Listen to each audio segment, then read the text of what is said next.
Hello, kids! This is Mama Lely. Okay, this is the last measure of interest. The force of interest. Our notation or our symbol for that is this delta. Okay? Bakit ba natin kailangan ng force of interest? Why do we need it? Ito. You look at this graph. Okay? And let us try to recall what is I sub 1. Do you recall what is this?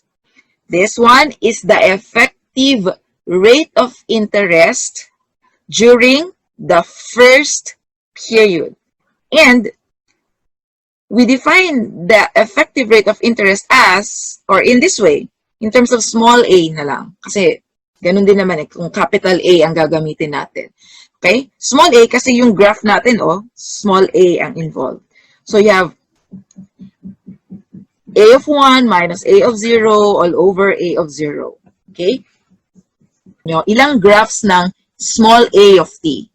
There are 4 graphs, right? Where are those? First graph. Ito, this one. Then, this is the first graph. Second graph is here. Okay? The third graph is the line. Okay? And then the fourth graph is this one below the line. Alright, so there are 4 graphs of small a of t.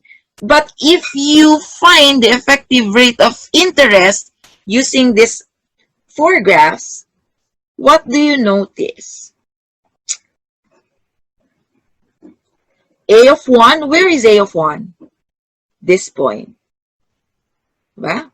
Itong point na ito, that is your a of 1. Where is a of 0? This one. Right? So, ano mapapansin nyo? Yung effective rate of interest, pare-pareho lang. Right? So, kahit magkakaiba yung graphs, pare-pareho yung effective rate of interest na makukuha ninyo. Okay? Doon papasok ang gamit or yung use ng force of interest. Kasi, suppose you want to get the accumulated value of your money here. Let's say sa gitna, at t equals 1/2. Here, sa gitna. Diba? Graphically, kitang-kita ninyo magkakaiba ang accumulated values. Right? Kasi for the first graph, dito yung accumulated value nung 1 unit. For the second graph, ito. For the third graph, dito. And then for the last graph, dito. Okay? So, magkakaiba. Okay? So, para makita nyo ang behavior nung accumulated values at any time t or at an any instant time t, doon or yun ang gamit ng ating force of interest. Alright? Okay? It's like a nominal rate of interest then. Okay? But it is compounded continuously. What do I mean by that? So it's just like, di ba, your I upper M, that's the nominal rate of interest, convertible M times a year. So, di ba, ang ginagawa, in 1 year or in 1 period, you divide it into M subdivisions. So, all you have to do is to increase the subdivisions, or that is to let M approach infinity. So, madaming subdivision ang isang period. So, magiging continuous na yung nominal rate of interest. Okay? Or you can think of the force of interest as the instantaneous rate of interest. Maganda ring isipin yon para we can define the force of interest from your calculus. Okay? Kaya nga prereq ng 162 ang calculus. Okay? So let's do some calculus here. So suppose we have this this period. Let's say this is time t, and this is time t plus delta t. Your delta t here is a very small time interval. Okay? Yeah, sa calculus, di ba, delta ang ginagamit para mag-denote ng sobrang maliit na interval. Okay? So let's have this also here. Okay? So at time t, the accumulated value of a certain investment is A of t. And then for this time t plus delta t, the accumulated value is given by A of t plus delta t. Okay. Now, we define our delta sub t. So that means our rate of interest or the force of interest at any time t, at an instant t. Okay? So from your calculus, so this is an instantaneous rate of interest. This is how you define it. Okay? Parang ito yun, you recall ito. Tanggalin nyo muna yung delta of t. Tanggalin nyo muna to. Okay? So if you notice, your A of t plus delta t minus A of t over A of t, that's your effective rate of interest. Okay? So ang instantaneous rate of interest, defined yun as the rate per period. So parang itong puro A na to, that's our effective rate of interest, and then per period, and then we have, that's why we divide it by delta sub t. And then we get the limit as delta t approaches 0. So ibig sabihin, yung time, yung interval ng time na ito becomes very, very, very, very, very small. Okay? Para magmukhang continuous yun. Okay? So let's work on this expression. Your A of t plus delta of t minus A of t divided by delta t, and then you get the limit, okay? That is exactly the derivative of capital A of t, okay? And then I just copy the capital A of t in the denominator. Kasi sabi ko sa inyo, ignore nyo muna yan. So, hindi siya kasali. So, I just copied it here. And then, itong limit as delta t approaches 0 ng A of t plus delta t minus A of t divided by delta t. That's exactly the derivative of your capital A of t. And then, of course, ipapasok na natin si small a. Kasi si small a yung meron talaga tayong expression, di ba? Alam na natin with the two assumptions, the compound and the simple interest rate assumption. So, kailangan ipasok natin sa eksena si small a. And ganyan lang siya. Mag-cancel lang yung mga k. Alright? Okay, so I hope nagbasa kayo before this one, before watching this video. Okay, if you continue, nakita nyo bakit naging ln of A of t? Kasi, tingnan, babalik ko. Let's go back to the previous slide. Kasi, take a look at this expression. Ano kaya yung i-derivative ko na ito yung makukuha natin? Yan. Diba? Ito ang derivative ng ln of A of t. Bakit? How do you get the derivative of ln of u? Diba? It's 1 over u times the derivative of u with respect to t. Okay? So, ganun lang yan. So, kaya, ito yung, that's how we write the previous expression. It's the derivative of ln of A of t. Because ang derivative ng ln of A of t is 1 over A of t times the derivative of A of t, which is exactly ito. Right? Okay. Please recall your calculus.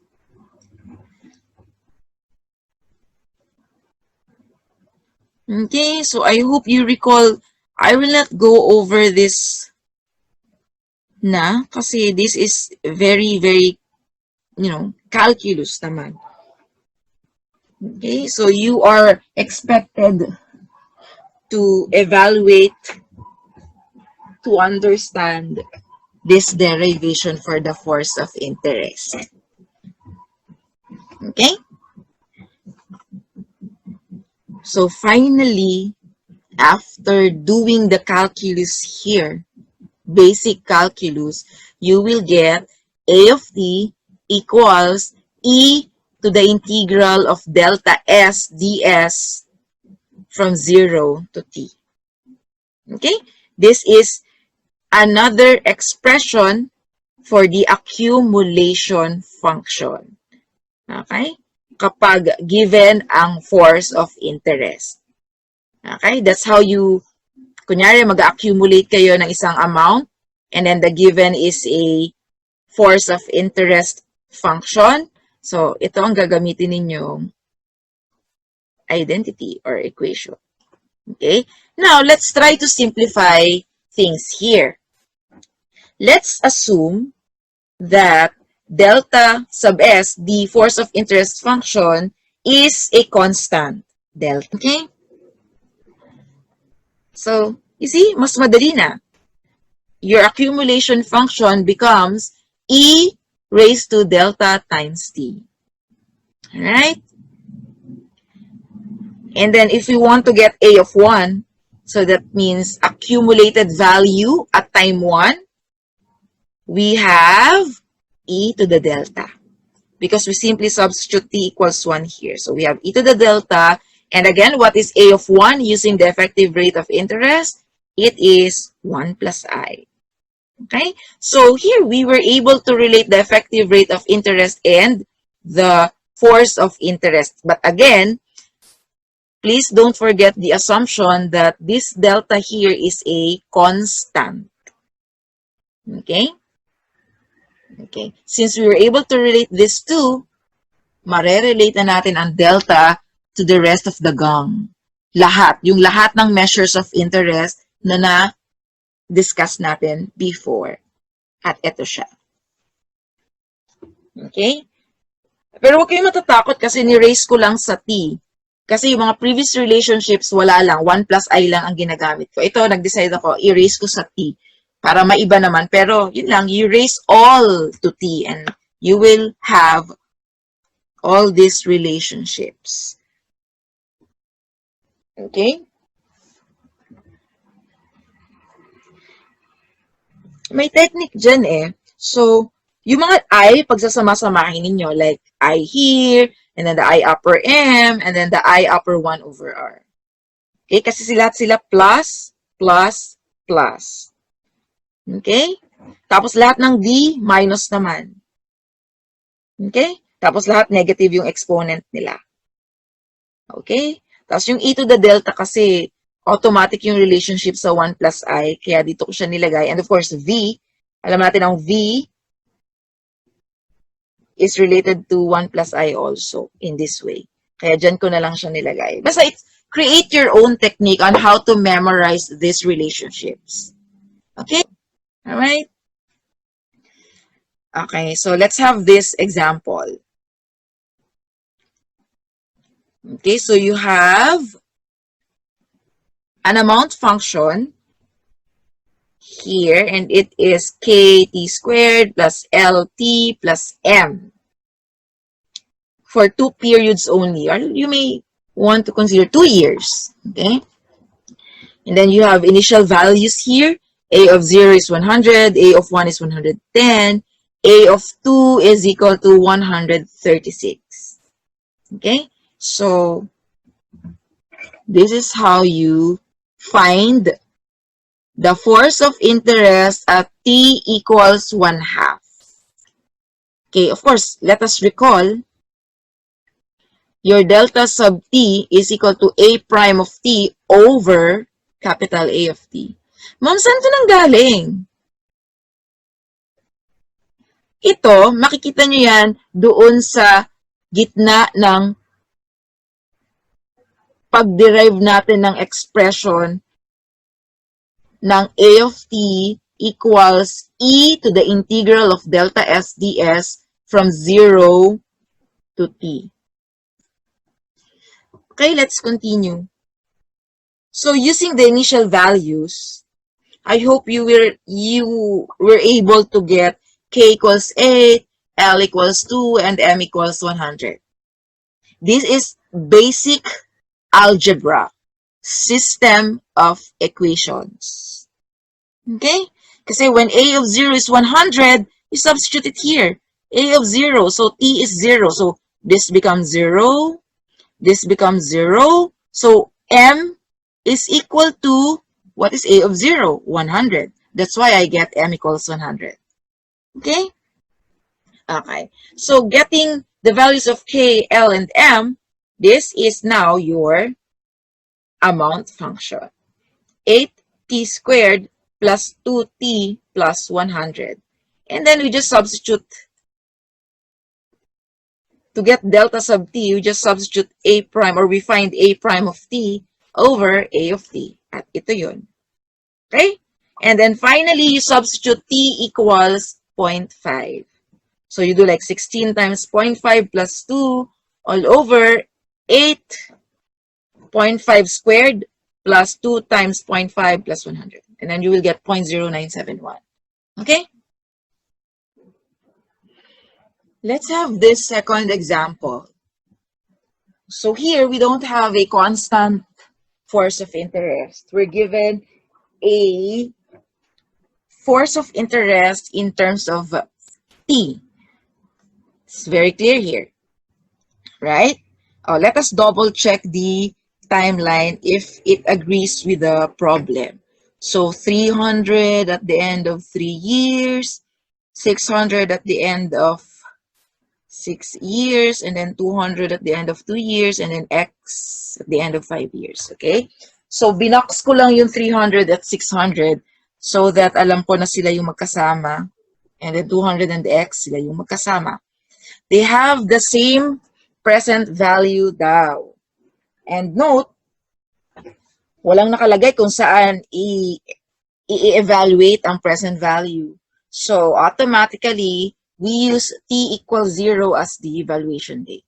So, meaning we are going to carry the values here to times 0. Okay? So, since we're given delta sub t, and we know that to carry all these amounts here to times 0, this process is discounting. We need a discount function. Okay, so we find the discount function, and here's how we do it. V of t is equal to e to the negative integral from 0 to t of your delta s ds. And then kindly double check if this is really the discount function obtained after evaluating this integral. Okay, so dapat marunong din kayo kahit paano talaga sa calculus dito. Okay? Ano bang integral nito? ln. You factor out 2, or you put 2 outside the integral, and then the integral of 1 over 1 plus s, in our case, it's ln of 1 plus s. Okay? And then you evaluate it from 0 to t, and then you will get this. Okay, so please work on that one. So we have now our discount function. So we're ready to carry all the amounts to times 0. This is how we do it. To carry 300 to times 0, we have 300 times V of 3. Kasi tatlong periods ang dadaanan niya, or tatlong taon ang dadaanan niya. And so on and so forth. Okay? Ito yung present value ng dalawang sama, the 300 and 600.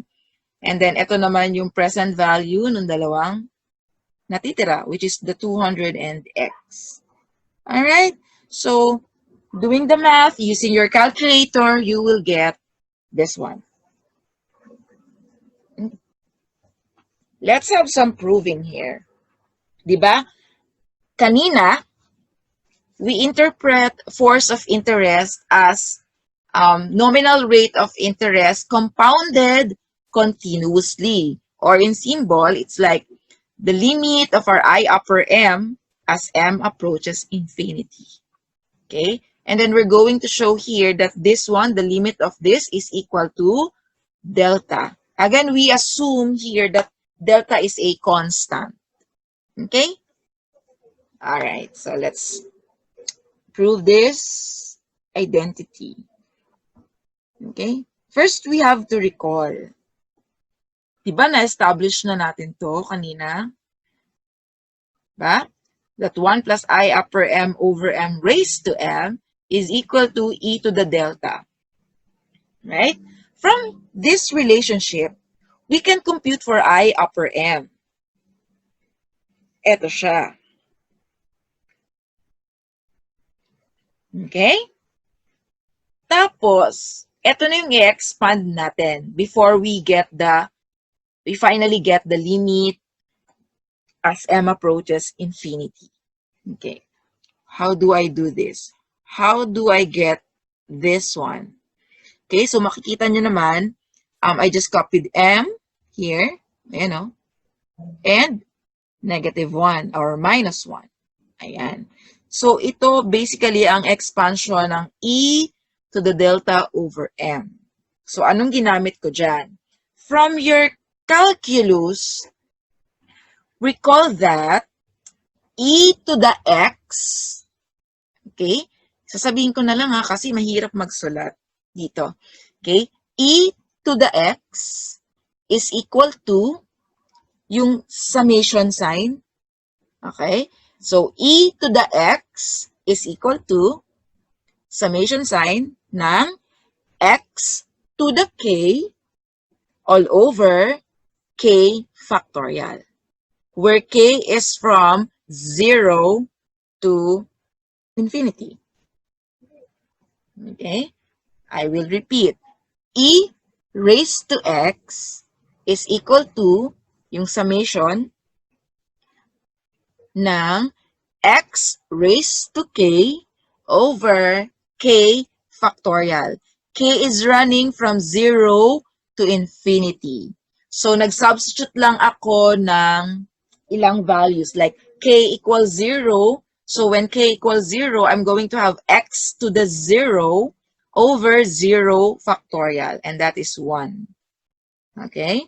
Next is k equals 1. Okay? So, dapat sinulat nyo sa papel yung sinabi kong value ng e to the x. Yung expansion niya. Okay? So, this is for k equals 1, and this is for k equals 2, and so on. And then, we simplify. And then, we distribute this m dito sa loob. Okay? But first, I think nag-cancel muna tong 1. To cancel 1 here. 1 minus 1, wala na sila. Okay? And then, I distribute m here. M times delta over m, I'm going to have delta. And then, m times this one, I'm going to get delta squared over 2 factorial m, and so on. And then that's it. You let m approach infinity. So, constant lang naman ang delta. When m approaches infinity, this fraction will become 0. Ito rin, and the rest of the terms, they will become 0. Ang matitira lang sa atin is delta. Okay? So, that's how we show that the limit of I upper m as m approaches infinity equals delta. And finally, down to our last topic, equation of value. Actually, ito, ginagawa naman natin na ito for the previous discussions. Hindi ko lang formally dinedefine. Okay? So, parang ito, this is going to be the formal discussion for the equation of value. Okay? So, I think ito yung pinakamahalagang kailangan nyong tandaan. The last, the second note, this one. Ang mga perang papasok ay equal sa mga perang lalabas. But you have to value them at the same comparison or valuation date. Hindi kayo pwedeng mag-compare ng pera ng magkaiba ang date. Yung 1,000 mo ngayon, iba ang value nun ng 1,000 10 years ago. Okay? So, maling pagkumparahin ang dalawang amount na nasa magkaibang time. Okay? So, you have to carry all the amounts sa iisang comparison or valuation date. Okay?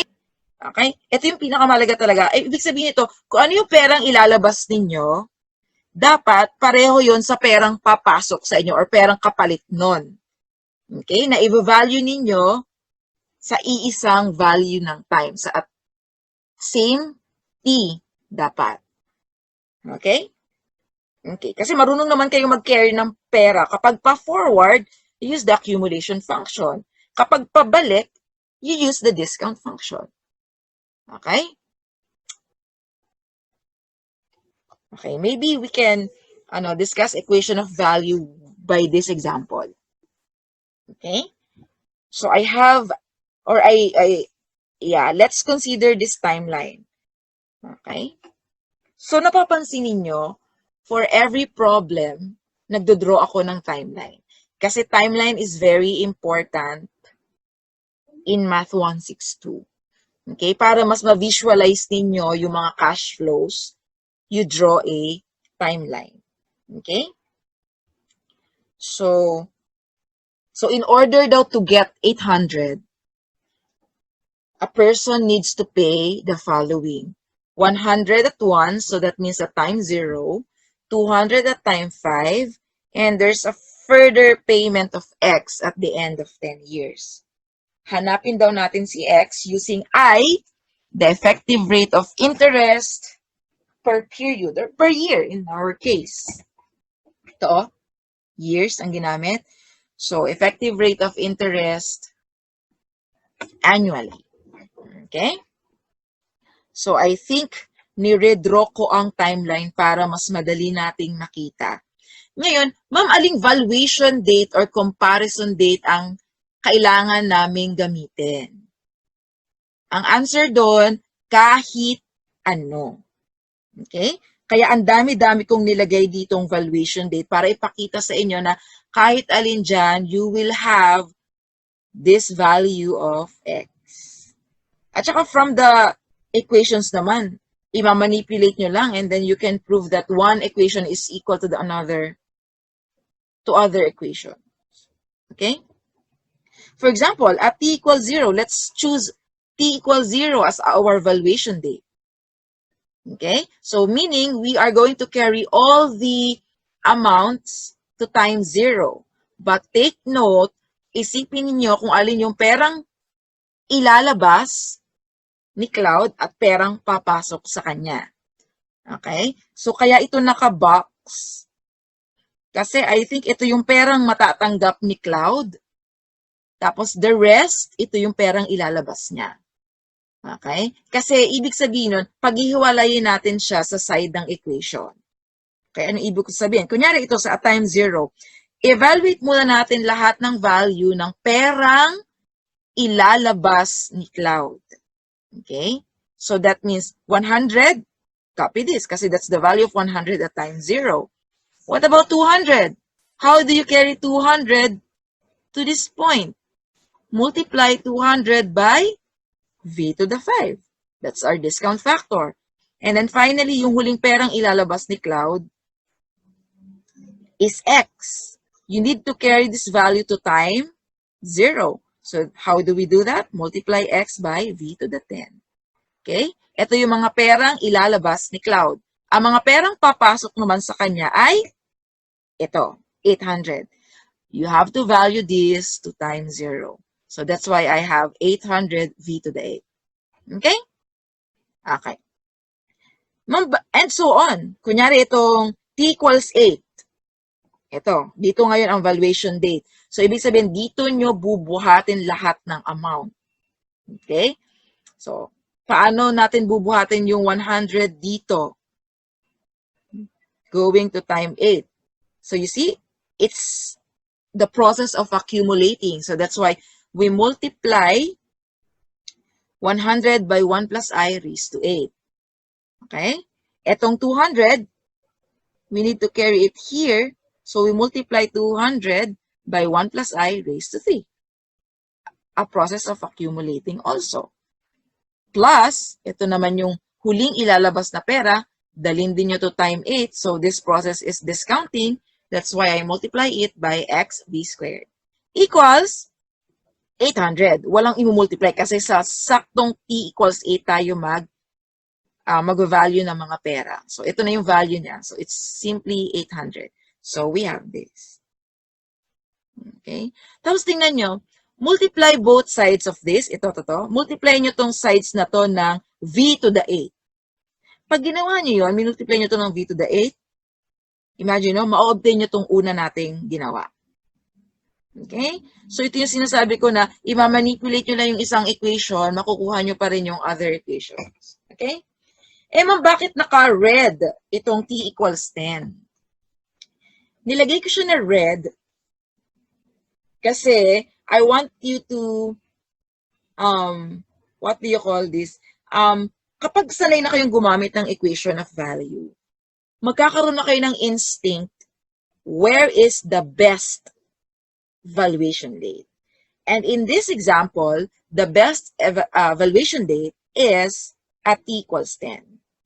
Why? You know, hindi nyo na kailangan mag-divide ng kung ano-ano, wala siyang coefficient.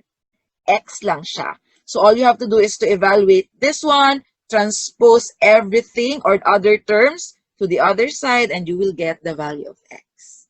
Okay?